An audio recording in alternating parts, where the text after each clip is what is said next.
ಬಂಗಾಳಕೊಲ್ಲಿಯಲ್ಲಿ ರೆಮಲ್ ರಣಚಂಡಿಯಾರ್ಭಟ. ಮನೆಗಳು ಮುಳುಗಡೆ, ಧರೆಗುರುಳಿದ ಮರ, ವಿದ್ಯುತ್ ಕಟ್, ವಿಮಾನ ಸಂಚಾರ ಅಯೋಮಯ, ರೈಲುಗಳು ಸ್ತಬ್ಧ.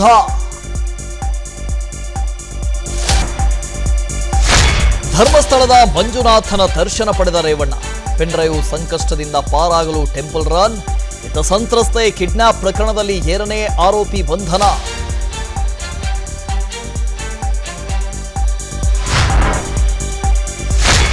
ಶಿಕ್ಷಕರನ್ನ ಪೂರೈಕೆ ಮಾಡಲು ಸೆಕ್ಯೂರಿಟಿ ಏಜೆನ್ಸಿಗೆ ಗುತ್ತಿಗೆ.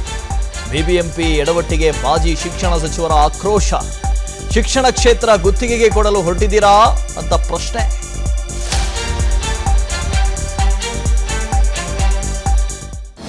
ಅನುಕ್ಷಣದ ಸುದ್ದಿಗಳಿಗಾಗಿ ವಿಸ್ತಾರ ನ್ಯೂಸ್ ಯೂಟ್ಯೂಬ್ ಚಾನೆಲ್ ಸಬ್ಸ್ಕ್ರೈಬ್ ಮಾಡಿ.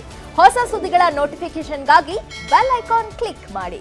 ಲೇಟೆಸ್ಟ್ ಅಪ್ಡೇಟ್ಸ್ಗಾಗಿ www.vistaranews.com ವೆಬ್ಸೈಟ್ಗೆ ವಿಸಿಟ್ ಮಾಡಿ. ಅಂಗೈಯಲ್ಲೇ ಜಗತ್ತಿನ ಸುದ್ದಿ ತಿಳಿಯಲು ವಿಸ್ತಾರ ನ್ಯೂಸ್ ಕನ್ನಡ ಆಪ್ ಡೌನ್ಲೋಡ್ ಮಾಡಿ.